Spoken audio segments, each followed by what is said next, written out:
I'm Ravi Saxena. I'm the founder of Wonderchef. Hopefully, you've heard of the brand, and that is the success of a brand when an audience has heard of the brand. There are some smiles on the faces, so I'm sure there are some happy users in the room as well. Well, this is a session about brand building, and I'm sure most of you out here are brand builders with dreams in your eyes of building a successful brand. The future belongs to those who believe in the beauty of their dreams. And a brand is nothing but the dream of an entrepreneur. Somebody dreams about doing something, bringing it to life, getting it out there in the market, and that's how a brand is built. But where does this dream exist? Does it exist in the mind of the creator or somewhere else? Well, this dream, of course, in the beginning, exists in the mind of the creator. But it is not a brand till such time it can exist in the mind of the customer. And that is the challenge we have as brand builders. How to establish our brand in the mind of the consumers. And that is key for the brand builder. Now, I am going to tackle 3 questions here when it comes to building the brand. First is the choice of the business model. The second is the choice of the medium. How do we want to take it out there? What needs to be done to bring the brand to the people? And third, what is the choice of the soul of the brand? What does it stand for?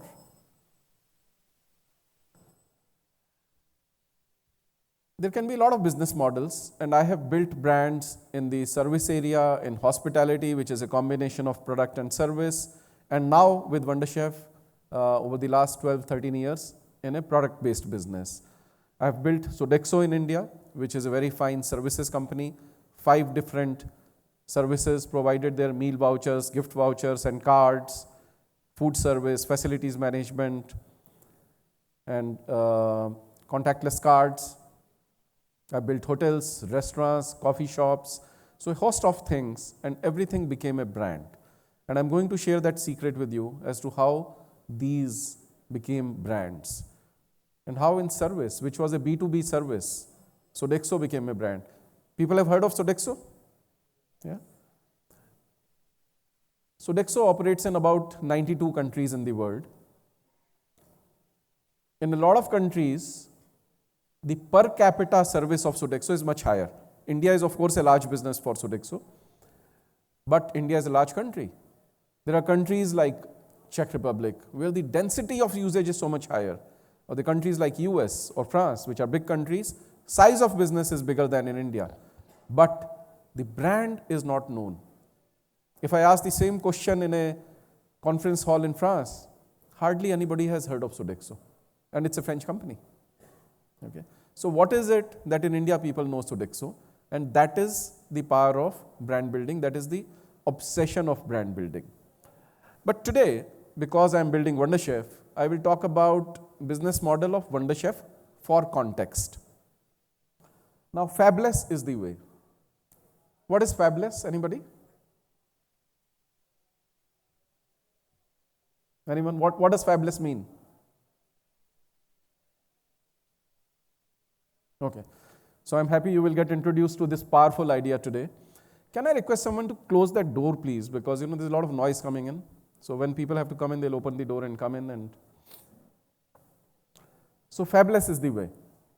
You may not have heard of Fabulous, but have you heard of this small company called NVIDIA? What is it famous for? And more famous for? Being the richest company on earth today. Right? It's larger than Apple, Tesla, Google. Heard of Qualcomm? It's the world's largest company making communication software and devices. Every single phone that we use, every single modem that we use in our computers is built on Qualcomm technology. Heard of DEC? Nobody has heard of it. Why? Because NVIDIA, Qualcomm, these are fabless companies. DEC tried to do everything, died.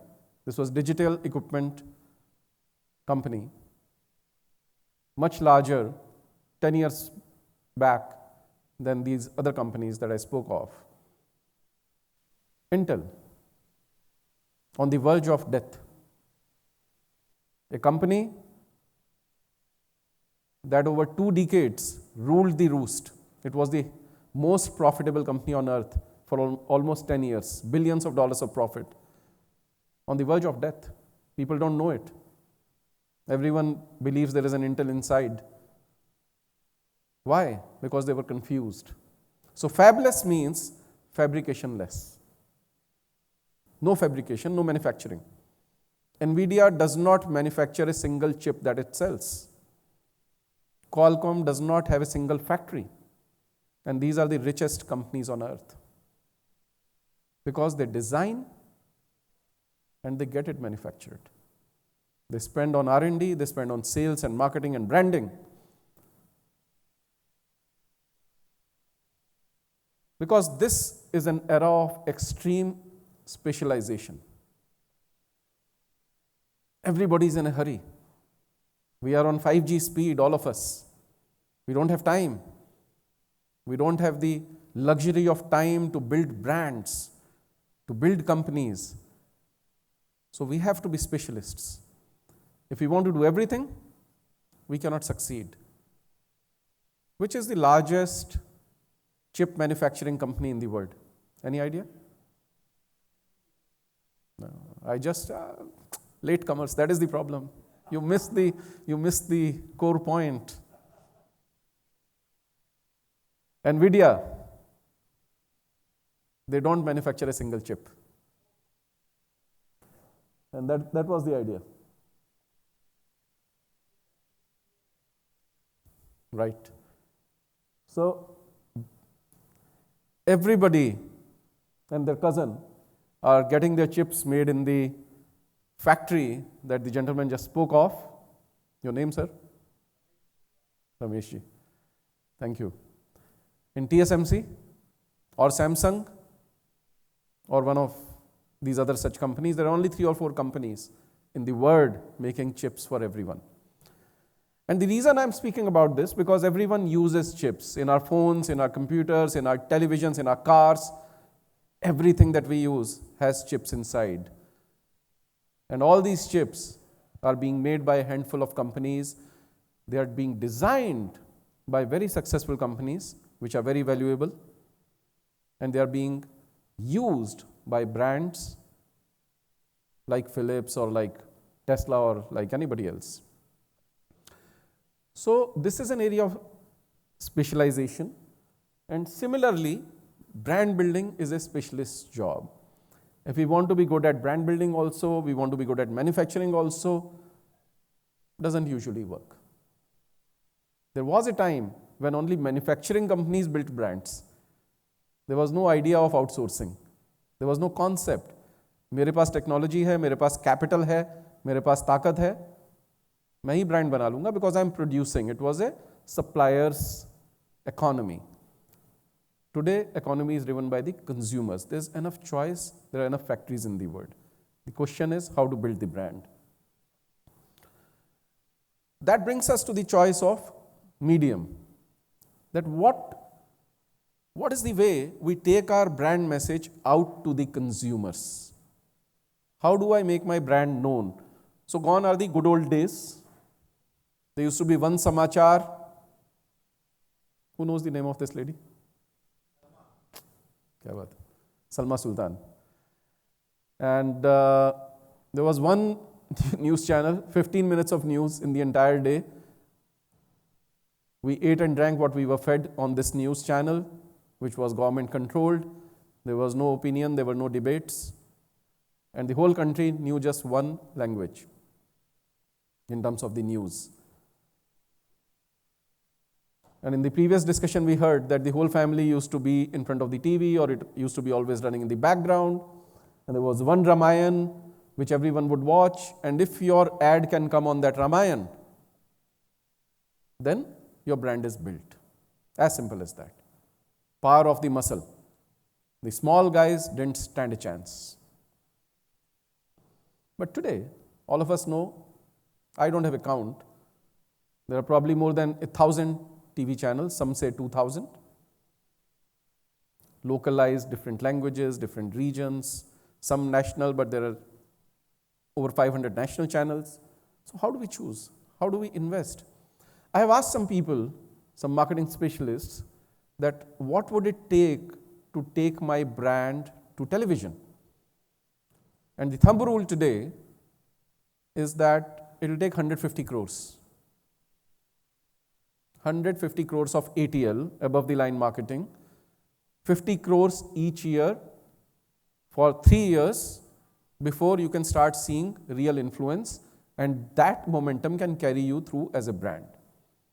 Who has 150 crores to burn without taking risk? Print, well, I'm well aware I'm speaking in a Financial Express conference, but according to me, it's almost dead. Okay, one quiz question quickly.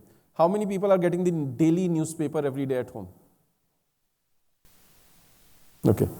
Only some people as aged as me. The young people are not even getting them, right? So 20% people in a room of highly educated brand builders is not good news for print. Outdoor, yeah, we spoke about hoardings and I don't know which Kapila on every single hoarding of Vaseline throughout Bombay. But the problem is that for any product, hoarding out of home is very scattered advertising because you don't have control who is going to watch it.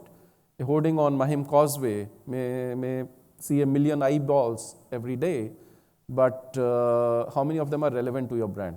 At least when an English newspaper is going in somebody's hands, you know you are targeting somebody who knows how to speak English, or Gujarati, or Marathi for that matter.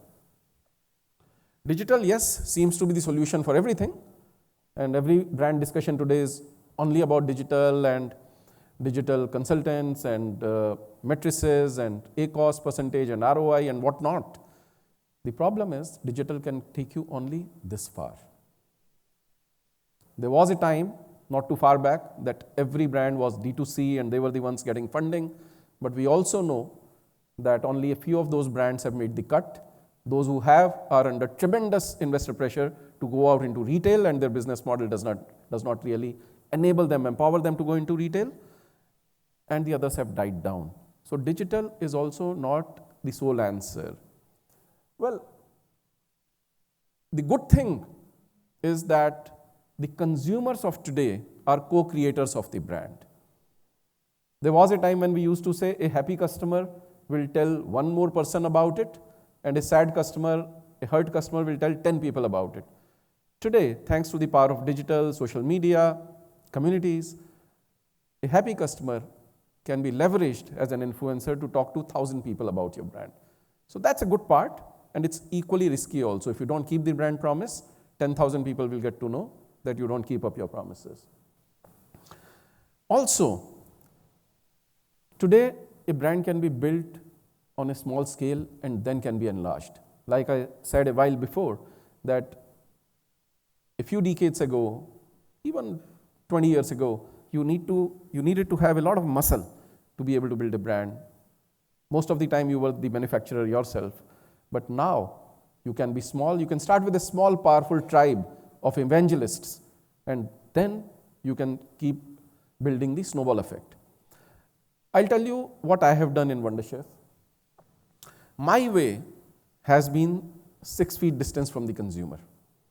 This is a philosophy I learned early enough in my career, that it's very important to know the customer, to influence the customer, whether at a retail point, whether one-on-one in a B2B sales call, or in a consumer interaction at home.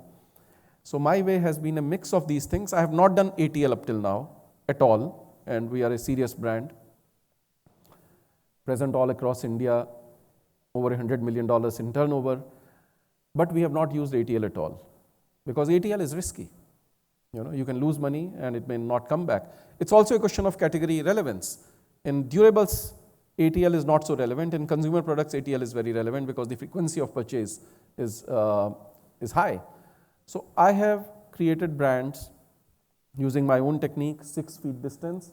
Basically, a lot of focus on BTL, below the line marketing, interaction with the consumers. Every single day for the last 10 years, we have more than 500 demonstrations happening somewhere or the other in India, either in shops or in department stores or in people's homes.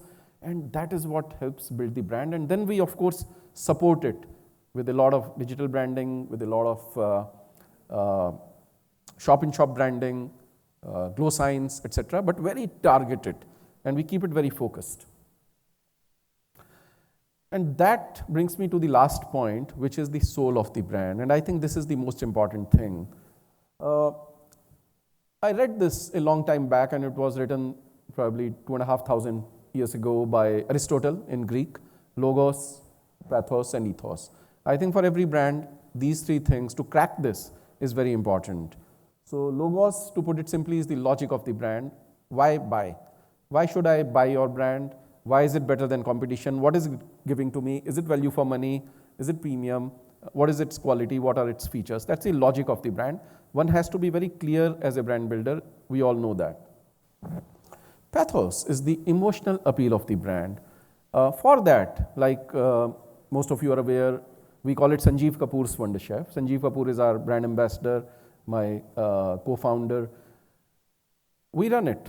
Operationally, he doesn't play a role, but he is the soul of the brand. You know, he is the pathos. He is the emotion of the brand. Everyone says, "Oh, Sanjeev Kapoor, मैं तो उसके किताबें पढ़ के खाना बनाना सीखा। मेरी mummy तो रोज उनका प्रोग्राम जी टीवी पे देखती थी." That is the emotion. That is the trust. That इनकी brand है, इनकी recipes है, so it will work. And we have been able to create that emotional connect far greater than most celebrity driven brands have been able to do. And of course, ethos is the character of the brand. And this is the hardest thing to grasp. But what does it mean, character of the brand? Are you a truthful brand? Are you a loyal brand? Who are you? And what I say is, having built over 10 brands, that I have always built brands as per my own personal value system. You know, my own character has to be reflected in the brands that I build. So recognize your character as a brand builder, especially if you are the founder of your brand, and convey your character through the brand. Then it will be truthful. You will enjoy building it. You will thrive building it, and the brand will absorb the energy from you and distribute it to the consumers. Simple example, and I'm talking about all good characters. Bad characters cannot build brands. So let's say a toss-up between hard work and creativity, right? Now, both are good characters. Some people are hardworking, some are very creative, may not be that hardworking. Both can build brands, but the hardworking guy tries to be super creative. It will not get reflected. The brand will look fake. The social media posts would look fake, and vice versa. But creativity can be brought out. It lies in others. People tell me, "अरे तूने Sodexo जैसा concept खड़ा कर दिया, कितना creative है तू। वंडरशेफ के मतलब क्या पोजीशनिंग कर दी एक बड़ी बेकार सी बोरिंग सी इंडस्ट्री में, कितना क्रिएटिव है तू." And I am the least creative person on earth. My secret is that I'm surrounded by a lot of people. Everybody has some ideas, and I listen to them very carefully. And nobody is creative enough to be able to figure out everything. I listen to people, figure out what they mean, what they say, filter it out, and then we execute to the hilt. So align your teams to a common brand vision every single day. There is no alternative. The greatest friend, though, while building the brand is time. It takes time. Do not be in a hurry, because the universe tests you. I have seen, even when I have built new brands or new companies within the organization that is already existing, it has taken a minimum of 3 years before we could see success, before we could get clarity. Because I guess the universe tests you in different ways. The network partners, the clients, they all want to see your seriousness. That are you a long-term player, or are you going to go away in the first 3 years? And I have seen this, मारवाड़ियों से मैंने सीखा है कि 1000 दिन. So 3 years is like more or less that. Marwadis in the group are feeling very happy. And, this has worked for me. 3 years, you fight it out, and then you see the green shoots start coming up, and early enough, we should not die down too soon. But don't take too long, because as I said, it's a 5G speed in the world today. Well, risk everything for what you believe in. As a brand builder, you have to take risk, because only those people succeed who do not do things which the other 99% do. You have to be that 1% if you want to build a brand. Risk everything but your family, but your home. That is the most important thing in life. Short of that, risk everything. Again, convey your character. I repeat, because you are the director of this movie that you are making as a brand. You can do what you want. Be truthful to your own character, because all the world is a stage for you. Go ahead. Thank you.